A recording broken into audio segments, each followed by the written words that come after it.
Welcome to press coverage. I'm Theo Gremminger. Today, solo press coverage. I'm talking NFL draft and not fantasy football rookie draft like we've seen here on this channel a few times, but the actual NFL draft. I've dropped 3 NFL mock draft articles at playerprofiler.com. This is my 3rd, and I'm sort of going to cover that here on this podcast. Now, this article came out right before the Combine, so I'm going to give you a couple of Combine updates, but mostly this draft is reflective of the values before the Combine. So certain guys are going to move up, but like we expected in the Combine, like we're not going to double count. Like we knew that Shemar Stewart was going to be super, super athletic, one of the more athletic players in the entire Combine. And guess what? He was super athletic.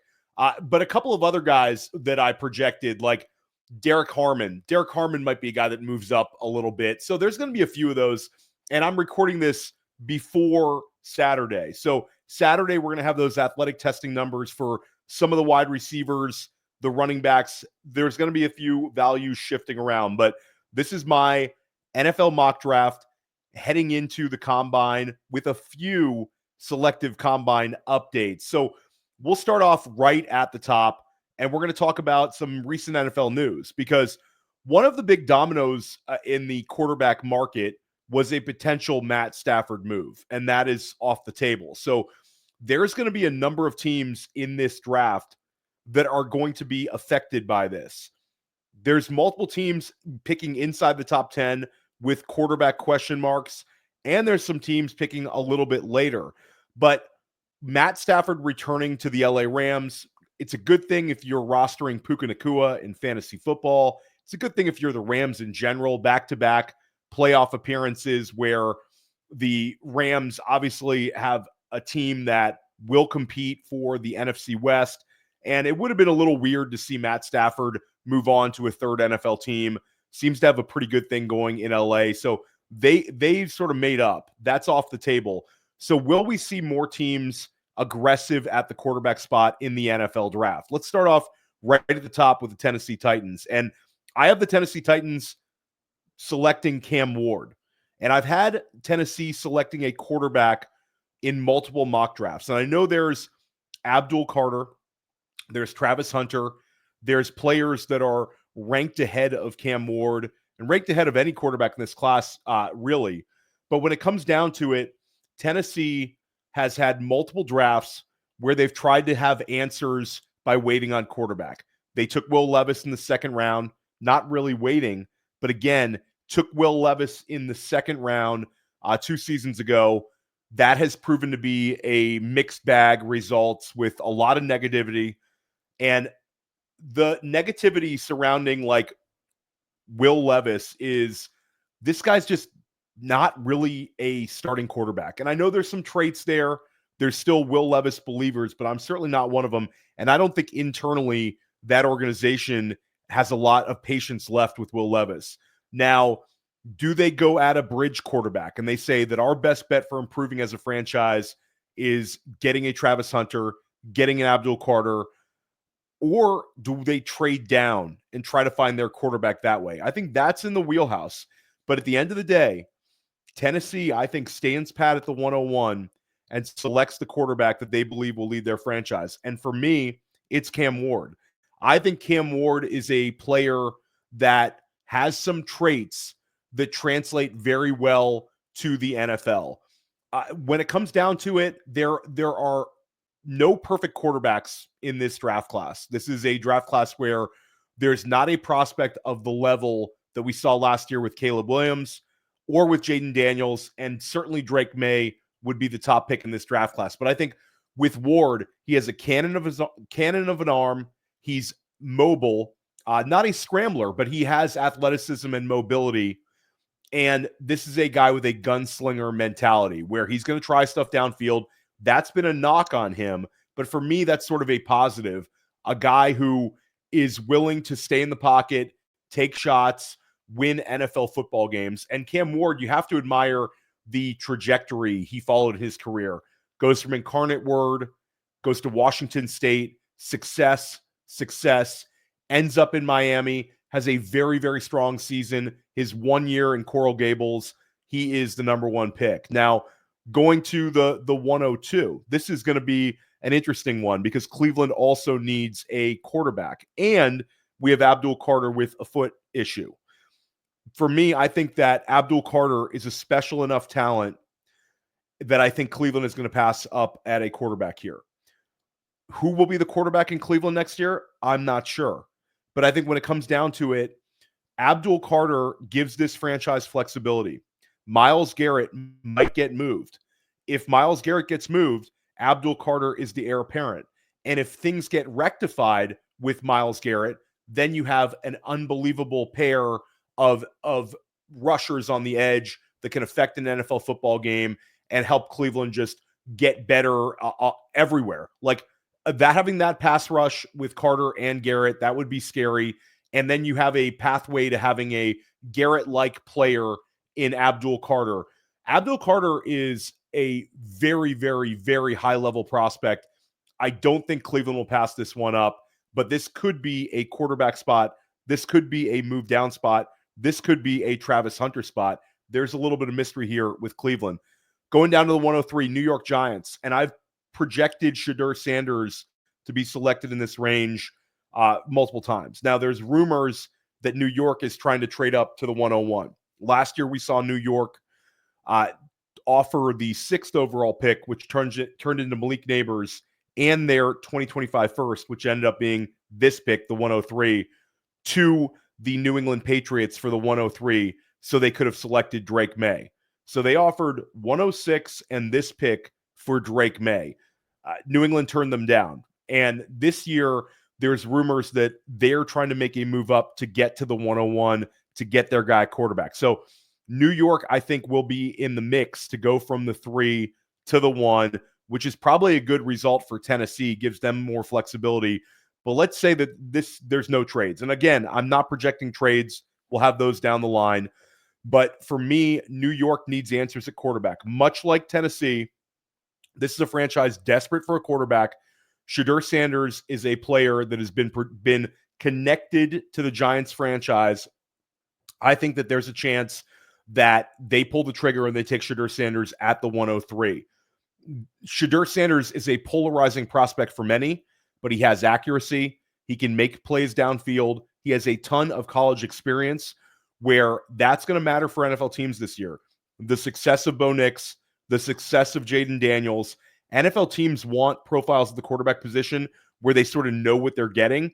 And with Shedeur Sanders, you know what you're getting. You're getting a very experienced quarterback with some tools to be a long-term starter at the next level. So New York pulls the trigger, takes Shedeur Sanders. Going to 104, New England Patriots, Travis Hunter, cornerback / wide receiver. And honestly, this would be the landing spot where Travis Hunter would have the best chance to play both ways. Why do I say that? Because I think Mike Vrabel has that in his mentality that guys can play both ways. He did it himself as a pro. Now, again, way, way, way different ball game. He was playing specific downs, specific situations where he would come in as a tight end. And the guy had multiple touchdown catches as a tight end. But of course, he was a 99% of his NFL career was spent at linebacker, if not more. But he's seen that the power of guys playing both ways in the Bill Belichick era in New England in small doses. Now, would he do it at a very large dose? I think so. I think Mike Vrabel is a guy who would be a coach that really wants to win, going back to a franchise he played for, and a chance to have a dynamic two-way talent in Travis Hunter, and factor in the fact that they have nothing at wide receiver. And I know there's not nothing, but there's not a whole lot at wide receiver. Guys like Demario Douglas, guys like Jalen Polk, guys like Javon Baker, guys like Kayshon Boutte are just not in the realm of a player like Travis Hunter. This is a chance where Travis Hunter could play both ways. I firmly believe that. 5th overall pick, Mason Graham, defensive tackle, Michigan. There's freakier athletic linemen in this draft than Mason Graham, but Mason Graham is an absolute stud. Anybody who says, how did Ohio State lose to Michigan? Well, my mock draft sort of says that. Spoiler alert, I have Kenneth Grant going a lot higher than some people do. But when it comes down to it, I think Mason Graham is a foundational piece for Jacksonville, and Mason Graham will be too good of a player to pass up at the 105. Also could be a dynamic pass rusher from the interior. Jacksonville could go a number of ways here. I think this is a wild card spot for Ashton Jeanty. This is also a wild card spot for Tet McMillan. I think that anybody telling you they know what Jacksonville is going to do, I think there's a lot of mysteries. They also could go cornerback. There's a number of cornerbacks we're going to discuss coming up. Jacksonville could take a cornerback here. So ultimately, Jacksonville is a wild card spot. We'll know a lot more as we get closer to the NFL draft. But if they're picking today, I would say Mason Graham. 6th overall pick, Las Vegas Raiders. And here comes Tet McMillan. Tet McMillan not running at the NFL Combine. He's going to wait till his pro day at Arizona. Tet McMillan in a Chip Kelly offense would be an unbelievable fit. Chip Kelly offenses are synonymous with taking shots, synonymous with tempo, synonymous with having a lot of plays per game. That's a fantasy positive for us. Vegas also needs a wide receiver. They have an absolute stud in Brock Bowers, the best tight end in football right now, hands down. Shout out to Trey McBride people out there. Shout out to you George Kittle people. Brock Bowers is the best tight end in the NFL right now heading into year 2. He is awesome. So they have a foundational piece right there, a chance to add a complementary weapon with Tet McMillan. And the idea of Tet McMillan and Brock Bowers together, whoever's the quarterback for Vegas, that is a unbelievably good combination.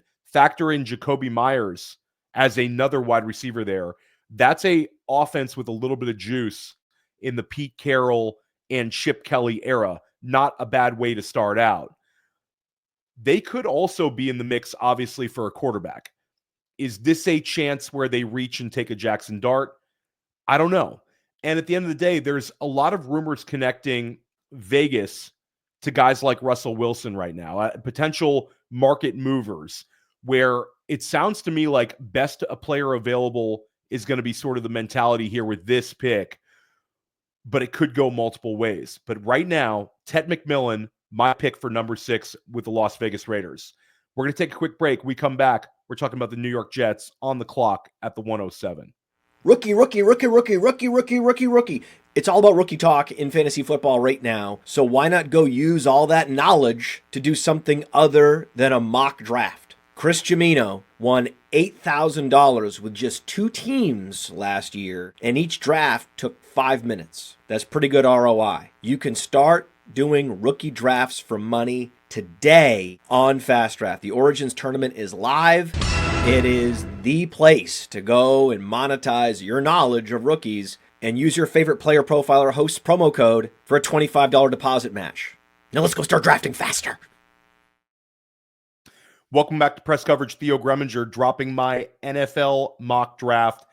Recording this during the NFL Combine. Should have waited, but we didn't. So a lot of these values are pre-NFL Combine values. When we get Combine updates, we're going to talk about them here and look for a mock draft update coming up at playerprofiler.com. 7th overall pick, New York Jets. Another team in quarterback limbo, but the chance to add a Will Johnson, cornerback from Michigan, I think this is the way they're ultimately going to go in this direction. Will Johnson is a great prospect at corner. He has size and gives Aaron Glenn an opportunity to pair Sauce Gardner with one of the draft's best defensive players in Johnson. Johnson, there are some people who believe Johnson is a better pure cornerback prospect than Travis Hunter.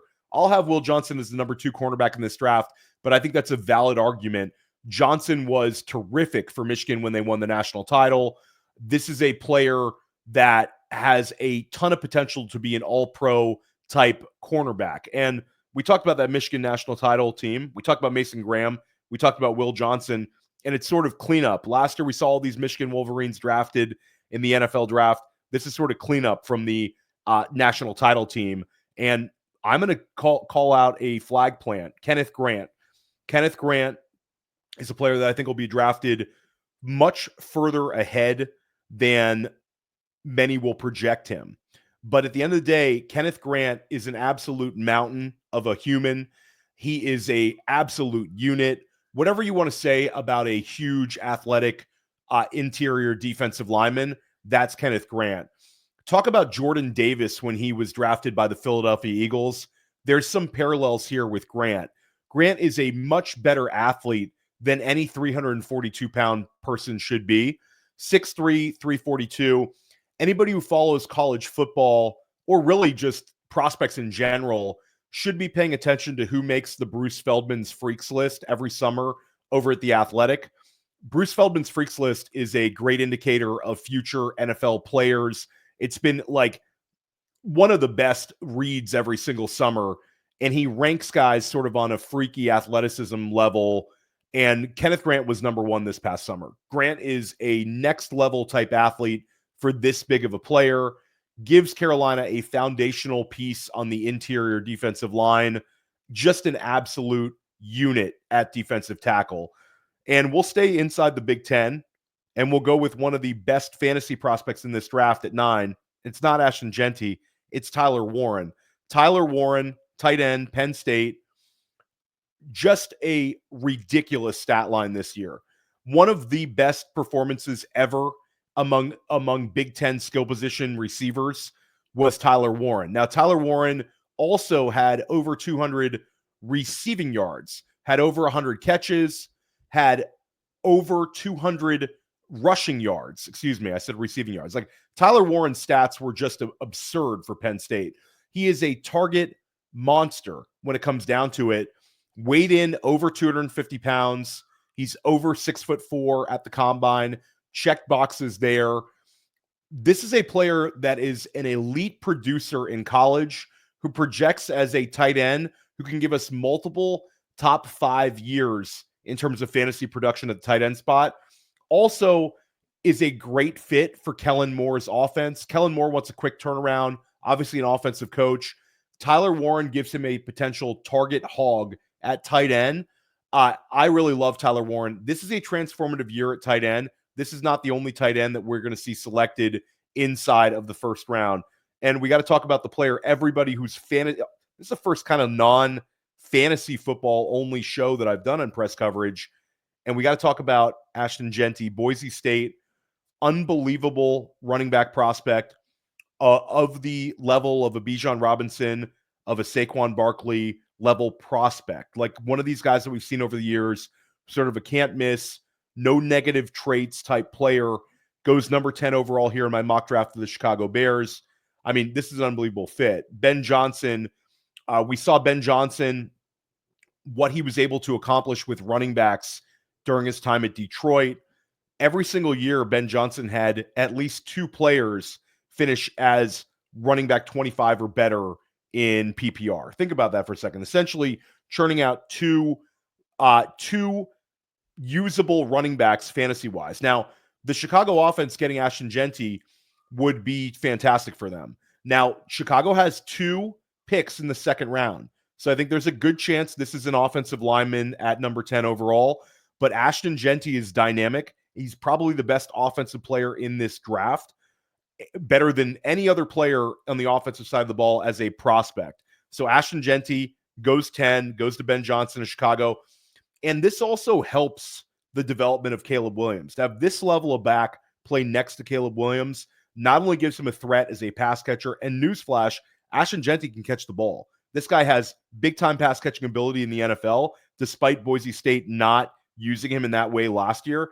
Jeanty had 39 receptions in 2023 and looks good catching the football. So just because Boise State chose to let him rush for 200-plus yards every single game, that doesn't mean he's not going to be able to catch balls at the NFL level. Jeanty can do it all. He makes the Chicago Bears better, and Chicago has 2 second-round picks. So they can take an offensive lineman in the second round. They're not going to get an offensive player of the quality of Ashton Jeanty, so Chicago takes him here. 49ers at 11. This starts a run of offensive linemen. 49ers at 11 take Will Campbell, LSU, offensive tackle. Campbell could go as high as 4 to New England. A lot of people believe that he is the top offensive lineman in the class. And for the 49ers, they get a versatile plug-and-play, big-time prospect who can play either guard or tackle. This is sort of a no-brainer pick. And this is a quick turnaround type pick. If you're San Francisco, disappointing season last year 1 year removed from a Super Bowl appearance. So this is a chance to like get things back on track. They get one of the best offensive linemen in the draft with Will Campbell. 12 overall, Dallas Cowboys. Dallas Cowboys select Kelvin Banks, offensive lineman from Texas. So Banks will project as an offensive lineman. He can play guard. He can play tackle. Banks is a player that I think that he's a plug-and-play NFL talent, long-term starter at Texas, just a really good prospect. Not everybody has Banks as a candidate for the first lineman off the board, but I think at the end of the day, there's a chance that Chicago takes him at 10, and he might be the first lineman selected. The retirement of Zach Martin sort of amplifies Dallas's need to reinforce the offensive line here. Do I think Dallas would select Ashton Jeanty if available? Yes. But I don't think he's going to be available. And I think Dallas is not going to move up to get Jeanty. They've also been projected to select Omarion Hampton here at 12. So running back is absolutely in play for Dallas. But at the end of the day, I think Banks is too good of a value to pass up. And I do think Dallas will be in the mix for a running back when they select early on in the second round. Now, 13th overall, this is sort of a wild card pick, Miami Dolphins. But I think they take Armand Membou, offensive lineman from Missouri. He's only 20 years old. Membou is 6'3", but he's very wide. This is a player that can play tackle, can also play guard. Just an ideal fit for Miami. Instantly makes their offensive line better. And I think at the end of the day, Membou, actually, I misspoke. He just turned 21 years old. He has the potential to develop into the top lineman in this draft class on the offensive side of the ball. Really big-time potential for him as a player. Now, let's talk about 14, Indianapolis Colts. Ideal fit here. Colston Loveland. They select their next long-term tight end.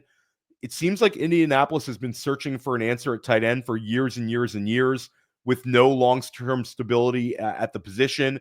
They get one here with Loveland. Loveland is awesome. This is a player who had nearly the same amount of receptions as Roman Wilson on the national title team for the most receptions on the team for the season. And he's only 20 years old. Loveland is also taller. So the combine sort of gives us some results here. Like Loveland is tall. This is a player that has very good athleticism. He's got great hands, great speed, and he's a player that can move around. Very, very good route runner. He's a mismatched tight end. We talked about Tyler Warren. We're talking about Colston Loveland. 2 tight ends go inside of the top 15 overall in my mock draft. I think this is a transformative year at the tight end position. I think Elijah Arroyo is not going to be too far behind in terms of does he sneak in the first round or is he an early second? I think he's an early second rounder. And Harold Fannin Jr., for fantasy football purposes, is another tight end I love. So fantasy football friendly tight ends, Colston Loveland is certainly one of them. And he would really help Anthony Richardson. End of the day, Anthony Richardson, I think there'll be a competition for him this year, but he's going to be the starting quarterback for Indianapolis. Indy's sort of boxed out from what they can do flexibility-wise at 14 overall for a quarterback. So for me, get a weapon that is going to help Anthony Richardson. Colston Loveland can make plays around the line of scrimmage. He is a mismatch. He helps the entire offense. Great player, great prospect. Stay on the offensive side of the ball. Atlanta Falcons, 15 overall. Shout out to all the haters. I know Atlanta does this every single year. They take a skill position player every single year, so why not keep it going? They have Mykel Penix Jr., and they want to put him in an opportunity to succeed. Drake London is awesome. That's his primary weapon wide receiver. Darnell Mooney was really, really, really productive his first year. Bijan Robinson is a player that we all know is one of the best running backs in the NFL. So there's some foundational talent surrounding Mykel Penix. They add Luther Burden, who's a player that a lot of people are down on now. He's falling out of a lot of first rounds, but Burden has elite playmaking ability, the chance to be used on manufactured touches, the chance to be used on plays around the line of scrimmage, and a guy who can make plays downfield. Burden had a disappointing 2024, but 2023, he was absolutely electric. So the playmaking is there. The success in the Southeastern Conference is there for Luther Burden. And I think at the end of the day, there'll be a little bit of correction. By the time we get to the NFL draft, he's going to be back in the first round. So these mock drafts now sort of projecting Burden out of there. I don't necessarily agree with those at all. Let's stay at 16. Arizona Cardinals, Jalon Walker, who's very, very athletic player, can play the edge, can play outside linebacker, Georgia Bulldog, explosive pass rusher with elite speed. I think he'll be great value sort of in this range. Jalon Walker, Arizona Cardinals at 16 overall. Now, I talk about recording this during the NFL Combine. Probably should have waited a little bit because there's some of these values are going to start moving a little bit more. But Walter Nolan, defensive tackle, Ole Miss. This is my pick for the Cincinnati Bengals at 17. Nolan had a tremendous Senior Bowl. This is a player that we think could be a disruptive interior defensive lineman. Pass rushing ability. He fills a need for Cincinnati, and Cincinnati really needs impact players on the defensive side of the ball. Nolan has that excellent motor. He's a little bit lighter than you want to see from a defensive tackle for a tall one. He's not that tall, but he for a non 6 foot 6'1" D tackle, like Nolan weighs 293.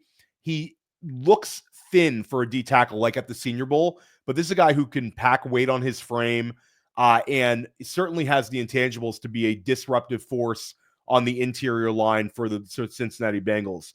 18, Seattle Seahawks, Josh Simmons, offensive tackle, Ohio State. And at the end of the day, we're talking about a player who, if he didn't get injured during the year, got hurt during that game against Oregon, if he didn't get hurt, I think he would have been maybe the top offensive lineman selected in the draft. So Seattle gets a plug-and-play left tackle. They could play him multiple spots on the line if they want to, but this is a player that is just ready to go on an NFL field. They're getting an injury discount to get him at 18 overall. Clint Kubiak's offense is going to be a really fun one. Jackson Smith-Njigba took a huge step forward last year. Kenneth Walker should be fully healthy. Zach Charbonnet played well. Getting another lineman in Seattle is a must for them this offseason, and they get one in Josh Simons from Ohio State. Let's talk about 19 overall, Tampa Bay. James Pearce, edge rusher, Tennessee. And again, this might be wishful thinking because he might already be selected. I wrote this article and came up with these values before the NFL Combine, and we knew James Pearce was fast, but this was fast. He had like a smaller wingspan than some people anticipated, if you want to nitpick on the Combine, but he had a 4.47 40-yard dash, just ridiculous. 4.47 40-yard dash, and he had a 1.56 10-yard split. So James Pearce is fully in the mix for a number of teams picking ahead of Tampa Bay. If he's here at 19 overall, I think Tampa Bay will select him. I had projected Tampa Bay as a team that would potentially be in the mix for a wide receiver, but with Chris Godwin looking like he's back this year on a 2-year deal, then edge rusher sort of becomes a priority. The Bucs were 7th in the NFL in sacks last year as a team. Adding a guy like Pearce would potentially make a strength even stronger. James Pearce off the board here at 19 overall. 20 overall, let's go fantasy-friendly pick. Now, we hear about Denver going joker. They've been projected to select Loveland by many. They've been selected to go with a running back by many, and that would certainly be exciting to see an Omarion Hampton or a TreVeyon Henderson being selected here. But at the end of the day, they also need wide receivers. And this has been a team sort of downplaying their need at wide receiver. Marvin Mims came on last year. Devon Vele certainly did some things as a rookie. And Cortland Sutton is a guy who Denver is going to extend. But Bo Nix needs weapons. And what better weapon to add at this point in the draft for him than Emeka Egbuka, power slot from Ohio State. Egbuka is a really good player. He could end up being the best wide receiver in this draft. Egbuka was a big-time producer at Ohio State, despite incredibly difficult teammate competition. Sort of projects to be the Broncos' version of Rashee Rice. We all saw the sort of talent Rashee Rice had at Kansas City in a short sample size last year. That sort of ability to park a player like this in the slot and have sort of a quarterback's best friend. Love that one right there. 21 overall. Here we go. QB3, Jaxson Dart.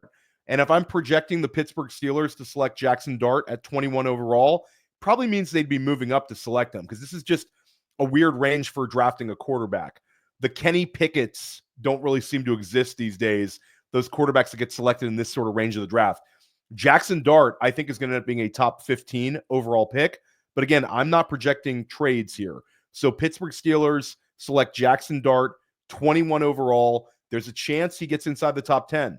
I know there's not a lot of people projecting that, but I think this is a three-man quarterback class where three quarterbacks get in the first round. And the way NFL teams are valuing the position, I think Jaxson Dart goes top 15. Now, last year around this time, Bo Nix and Michael Penix were both projected to be like the 29th overall pick by Vegas sportsbooks. That was like the over-under. We all saw how enthusiastic NFL teams were to get them. Jaxson Dart was the best quarterback in Mobile at the Senior Bowl. He has a big arm, put up stats at Ole Miss, and also has mobility, the most rushing production of the three quarterbacks in my first round by a good margin. Jaxson Dart will actually run with the football. So end of the day, Pittsburgh needs a quarterback. Sounds like Russell Wilson will move on.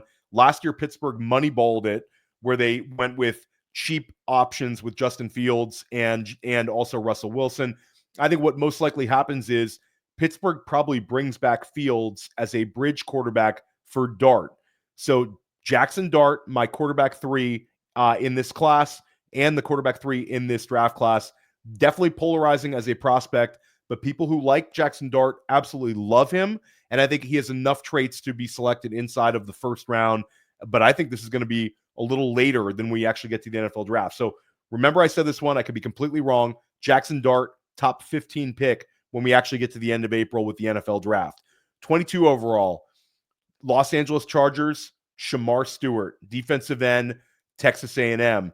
And Stewart was a guy that was sort of a guy that everybody knew was going to have a ridiculous combine, but he had a ridiculous combine. He weighs in 267, so like about what we thought he was going to be, but he had a 10-11 broad jump, a 4.59 40, a 1.58 10-yard split.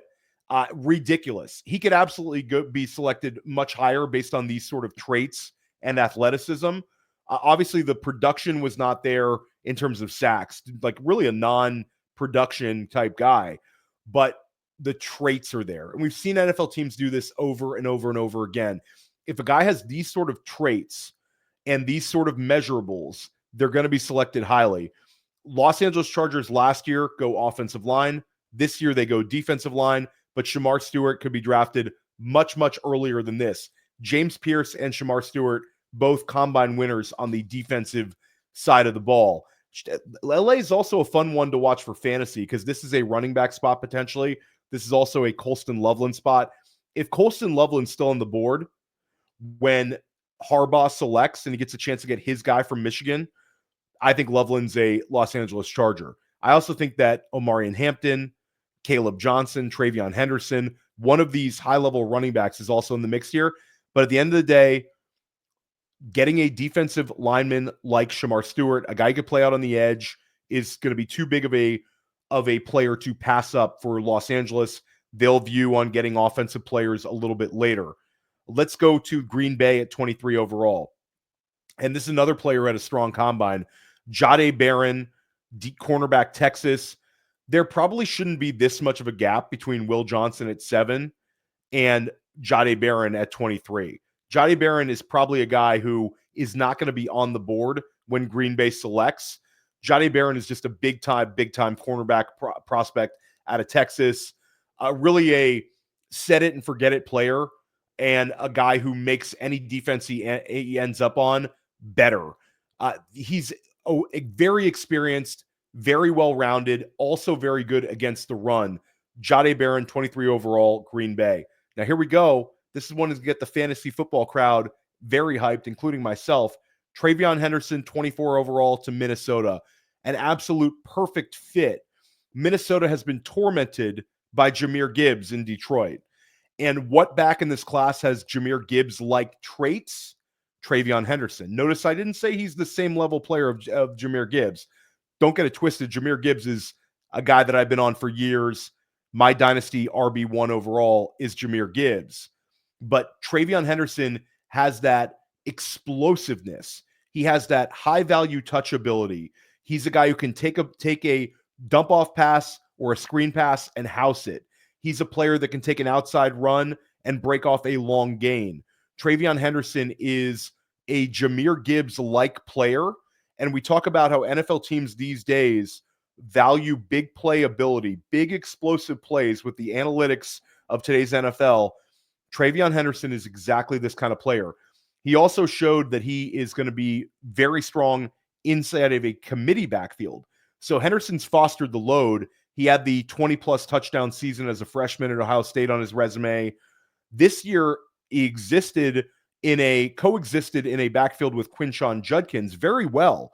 And I think that could be the future for TreVeyon Henderson, a guy who's maybe the 20th most touches at the running back spot, but still gives you RB1 production. Much like we saw with guys like James Cook, Devon Achane, Jahmyr Gibbs. These guys are not getting top 5 touches, but they're still scoring a ton of fantasy points. TreVeyon Henderson. Now, Minnesota's bringing back Aaron Jones. I don't think that's going to affect them with this pick.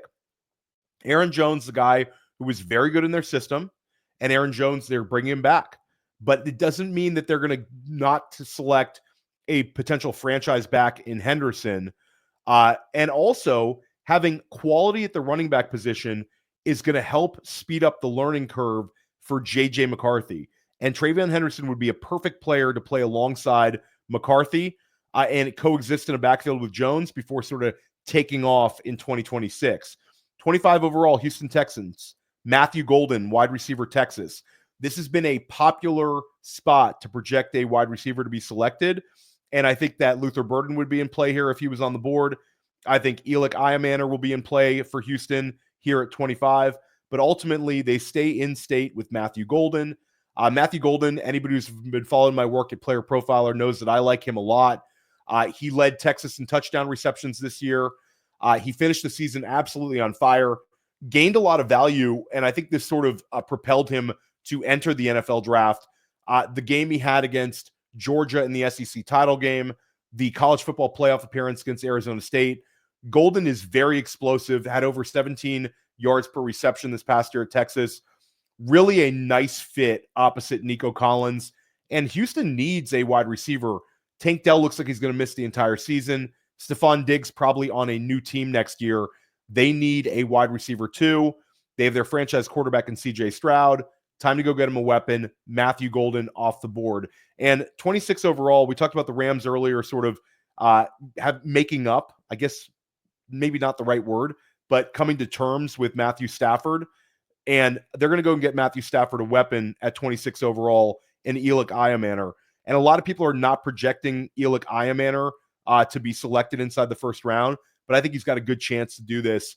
This is a player with size. This is a player with potential to be a real threat inside the red zone. He's a great route runner. He's got great body control. He's 6'2", 210. He's got very, very strong size at the wide receiver spot. And Ayomanor is sort of a mystery player because a lot of people didn't see him because Stanford was terrible these past 2 years. But Ayomanor completely lit up Travis Hunter. Just go watch the tape from Colorado Stanford 2 seasons ago. Ayomanor also had probably the best catch in college football this year. They played against Syracuse, and he makes this just absurd catch. Ayomanor is a player that I think is going to gain value as we get along to the NFL draft. I was very disappointed not to see Ayomanor participate in Mobile at the Senior Bowl, but I think it's because he had some sort of a guarantee on his draft capital, and he didn't have to go to Mobile. So Elic Ayomanor, 26 overall, LA Rams. They move on from Cooper Kupp this offseason. They go and get a wide receiver 2 opposite Cooper Kupp. So back-to-back wide receiver picks, 25 with Houston, Matthew Golden, 26 with Elic Ayomanor. Now 27 overall, the Baltimore Ravens. Mykel Williams from Georgia, edge rusher. This is a very Ravens-like pick. They go and get a strong defensive end from Georgia. Williams could go a little bit higher. he's younger. He needs additional development. But again, like we talked about, these guys with these traits, athletic potential and elite traits, coming from a pedigreed school like Georgia, Williams is a player that I think that Baltimore can have patience with. And let's remember, Baltimore led the league in sacks last year. So they can take a high upside swing for the fences pick. And I think Williams is just that. 27, Mykel Williams, edge rusher from Georgia, goes to the Baltimore Ravens. Now, 28 overall. This player could be in play for Baltimore, and certainly not a guy who needs development. But Mike Green, defensive end, edge rusher from Marshall. Mike Green is a beast, and he was terrific at the combine. Led the nation in sacks with 17. Impressive at the Senior Bowl. Now, there's been some off-field concerns with Green, but I think this is about the wheelhouse where he's going to get selected. I had somebody sort of in the know tell me Detroit's never going to take him because of the off-field stuff, but I'll keep him here at 28 because Detroit needs a pass rusher opposite Aiden Hutchinson. They had nothing really last year beside when Hutchinson went down with an injury. That was a team that was struggling to get pressure on the opposing quarterback. Green would give them a really good rusher opposite Hutchinson, help them get pressure on the quarterback. And I think Green, with his Senior Bowl performance, really, really earned a spot inside of the first round. Now, 29, this is my wild card pick. This is a fun one for fantasy. Omarion Hampton, who's being projected to be selected earlier than this, 22 overall to the Chargers, 12 overall to Dallas, Denver at 20. Omarion Hampton, I think, is going to be a first-round selection at the running back spot, but I have a mystery team selecting him. Washington Commanders at 29. Now, there's going to be people watching this on YouTube who are going to hate this selection. Let me know if you don't like this one. But at the end of the day, Washington needs other positions, sure. And they could go in a number of directions with this pick. They can go defense, they go offensive lineman. But at the end of the day, and they certainly could go wide receiver. I think Golden, Ayomanor, maybe they like a guy like Trey Harris, maybe an Isaiah Bond. Somebody like that could sneak in here at 29 for Washington. But at the end of the day, the Washington Commanders have a absolute stud franchise quarterback in Jayden Daniels.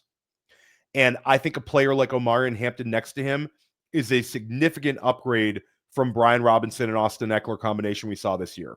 Hampton has two-way ability. He's over 220 pounds. He's a well-built back. He can catch the football. He can handle the load. He has explosiveness. Hampton checks off so many boxes. Omarion Hampton would be the RB1 in most draft classes. He happens to play in the same class as Ashton Jeanty, and I think Washington here at 29 would be a perfect fit for him stylistically to play next to a mobile quarterback like Jayden Daniels, and he would also be a perfect fit for him in terms of what Washington needs. They need playmakers. Certainly Terry McLaurin is a guy who's great and played tremendous in Jayden Daniels' first season, but if you start looking at the overall quality of the offensive skill positions in Washington, they need upgrades, plural, to get Jayden Daniels to that MVP level. And that's really what they want with Jayden Daniels at this point. We've seen Jayden Daniels play at such a high level, MVP level, the best quarterback in football type level is, I think, what the goal should be. And let's put him in the best possible position with strong talent around him. Omarion Hampton would help Jayden Daniels, would help the Washington Commanders. And Omarion Hampton is a stud player. This is a great value for him to be drafted in the first round, but it's also a great pickup by Washington if they pull the trigger here. So this is sort of my wild flag plant. Washington considers running back at 29 overall, not being talked about enough. Buffalo at 30. This is another player who had an awesome combine. Derrick Harmon runs like a 2.95 40. Which was, for a player his size, absolutely ridiculous. So Buffalo could go to a number of directions here. I think defensive back is definitely in the wheelhouse for Buffalo. Wide receivers in the wheelhouse for Buffalo. But this is a really good class of defensive tackles, interior linemen. And I think at the end of the day, Derrick Harmon at 30 overall. Derrick Harmon is a transfer from Michigan State, ends up at Oregon, does great, and ends up being a guy who backs it up at the combine, has great athletic testing measurables, sort of a player that could go higher than this. I think Harmon could go 10 spots higher than this after the combine he just had. But we'll leave him here, 30 overall, Buffalo Bills. I know they need other positions, but at the end of the day, embrace one of the draft's best positions, defensive tackle, with a stud lineman like Harmon. 31 overall, Kansas City Chiefs. They have to take an offensive lineman, right? This is a spot where I've seen people project running back, and it would be super exciting for us in fantasy if Kansas City took a Hampton or a Caleb Johnson or a TreVeyon Henderson. We would get like head over heels excited about it because we've been waiting for this sort of running back ever since Kansas City selected CEH, and he obviously busted. But as fun as it would be to see Caleb Johnson or Omarion Hampton or TreVeyon Henderson in this spot, they have to go offensive lineman. The Philadelphia Eagles just completely manhandled Kansas City this year. And it was sort of like, it was the entire season. This was the worst offensive line Patrick Mahomes ever played behind. So Josh Conerly, offensive lineman from Oregon, back-to-back Ducks selected at 30 and 31. Josh Conerly, 31 to the Kansas City Chiefs. And we'll wrap it up here. Philadelphia Eagles, the rich get richer. They get another Georgia player. This time it's Malaki Starks, who was a decorated collegiate, was a big-time player for Georgia. And it's sort of like, this is what Philadelphia is. They're going to sit back, and they're going to take the best player available. There's also rumors that Philadelphia is in the mix for Myles Garrett. So could this pick somehow be on the move? Not sure. But 32 overall, Philadelphia Eagles get Malaki Starks from Georgia. He can be a game-changing force in the back of their defense, and it gives them another Georgia Bulldog. So it's like multiple Georgia Bulldogs end up in Philly. They all crush it on the defensive side of the ball. It's sort of par for the course. And Philly cleans up a position that gets underrated in safety. They get a safety here at 32 overall. I'm Theo Gremminger. This was a lot of fun. You can find my articles on the NFL draft coverage over at Player Profiler. You can find my other podcast here, Dynasty Life, Sonic Truth. You can also find some of my podcasts over at Fantasy Points. But I'm going to do an update to my mock draft. We're going to drop a mock draft 4.0 sometime in the week after the NFL Combine's over. We'll have an updated draft, and a few values will change. But hopefully this gets you thinking. The draft is right around the corner. End of April. It's coming up. I'm excited about it. I know you're excited about it. This is going to be a very, very fun NFL draft season. We'll see you soon.